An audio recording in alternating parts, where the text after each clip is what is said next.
That was an interesting song choice. Very not congruent with my personality at all.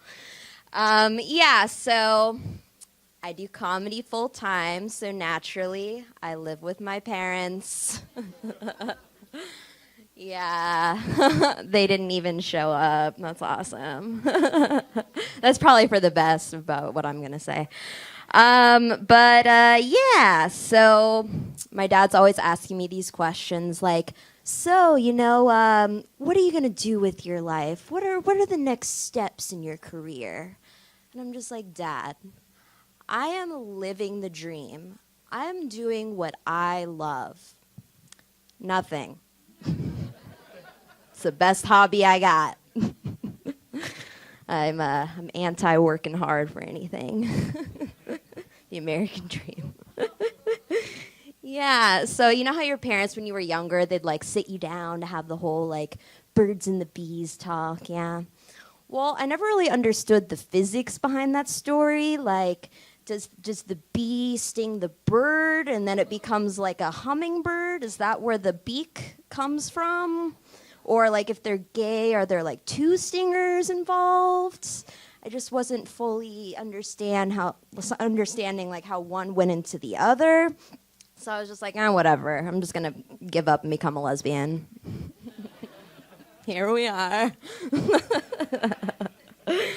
Yeah. I remember when I was younger, I had this guy friend named Nick Zavala, and he said, I really want to meet this woman one day, but he said that his mom took him aside and was like, the thing goes in there. You happy?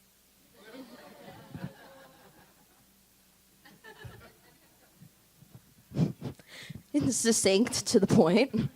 Whatever.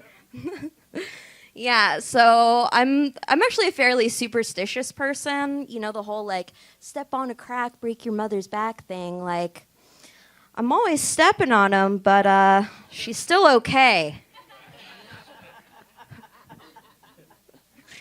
Yeah.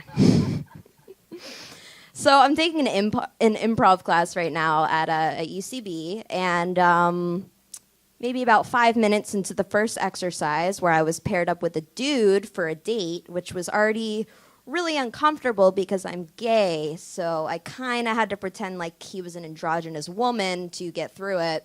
That wasn't supposed to be the challenge either. Yeah. And about 5 minutes into it, the teacher goes, Kimmie, I'm going to stop you right there. How aggressive of a move is that, first of all? Like, and she did it several times throughout this little shenanigan. But I was like, okay. And she was like, Kimmie, is that your personality?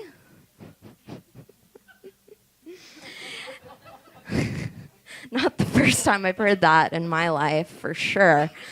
But you see, like in improv, it's all about character work. So apparently my personality was a poor character choice.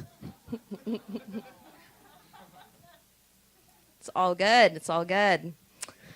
But I have to say, I kind of felt like, I don't know, like a fish out of water in that class because they were all actors and I clearly only have my personality, which clearly doesn't get me too far.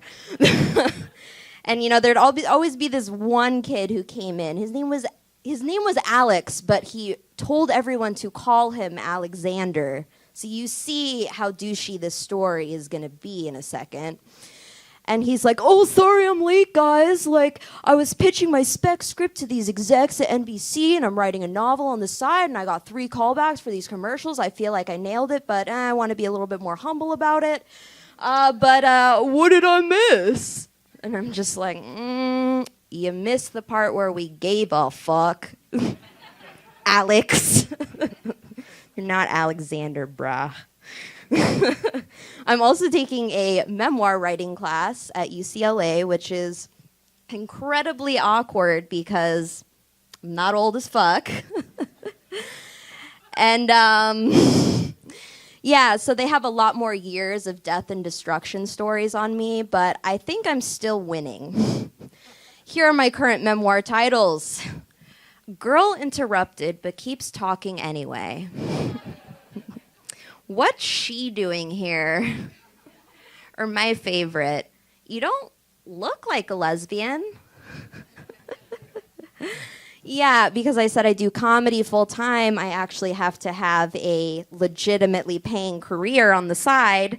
So I do dog walking and dog sitting. I recently had a dog sitting where I was asked to stay at someone's home and be responsible.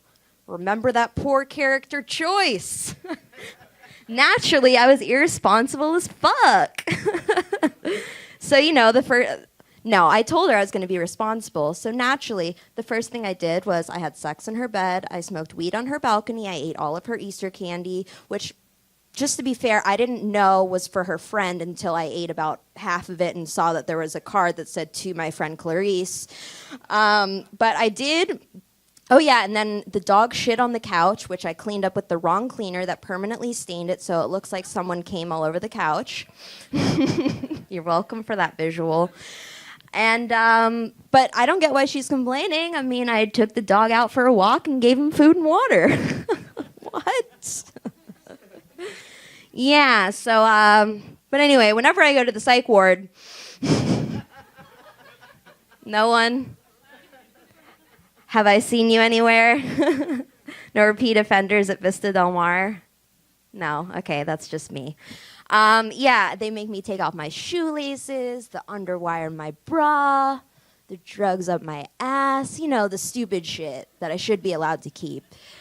Yeah, so I am on the rough draft of my suicide letter, so I have to go. You guys have been a great last audience.